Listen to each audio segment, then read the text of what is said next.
जो कुएं से यूसुफ को मिस्र के ताकत पे बिठा सकता है, भरोसा रखो वो रब तुम्हारे गमों को भी खुशियों में बदल सकता है।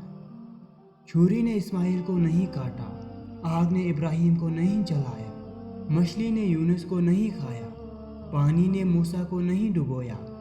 अल्लाह पर तवक्कल करो, बेशक अल्लाह हिफाजत करने वाला है। जो अंदर से मजबूत होते हैं उनके लिए माफ़ करना मुश्किल काम नहीं, लेकिन जो अंदर से खोखले होते हैं वो बदले की आग में जलते रहते हैं। हर शख्स को आप राज़ी नहीं रख सकते, ये काम चमचे और मुनाफिक लोग ही कर सकते हैं। बाज़मीर सच और बाउसूल लोगों से अक्सर लोग नाराज़ और नाखुश होते हैं। तंगदस्ती में सखावत करना, गुस्से में सच बोलना और ताकत के होते हुए माफ़ करना अफजल तरीन नेकियों में से हैं। और जो कोई अल्लाह से डरेगा, अल्लाह उसके लिए मुश्किल से निकलने का कोई रास्ता पैदा कर देगा। अपना माजी, अपना गिरेबान और अपना ज़मीर सबक लेने की बेहतरीन जगहों में से है।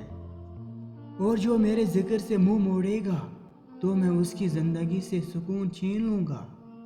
जब ज़मीर गुलामी का आदी हो जाए तो ताकत कोई मायना नहीं रखती। परेशान हो, यकीनन तुमने नमाज और कुरान छोड़ रखा है। अच्छे लोगों से इंसान बहुत इम्तिहान लेता है पर साथ नहीं छोड़ता, और बुरे लोगों को बहुत कुछ देता है पर साथ नहीं देता। दिल जिस बात पे जिद करता है खुदा उसी बात पे आजमाता है। तौबा कबूल होने की निशानी ये है कि इसके बाद उसका दिल गुनाह से हट जाता है।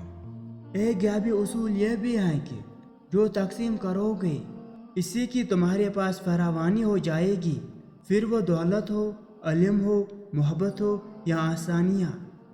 ज़िंदगी का सादा सा उसूल बना लो, किसी की मदद कर सकते हो तो कर दो और बदला अल्लाह पर छोड़ दो। इससे ज़्यादा नफ़ा का बिजनेस नहीं दुनिया में। भूल जाओ तुम कौन हो, बस याद रखो कि तुम्हारा रब कौन है।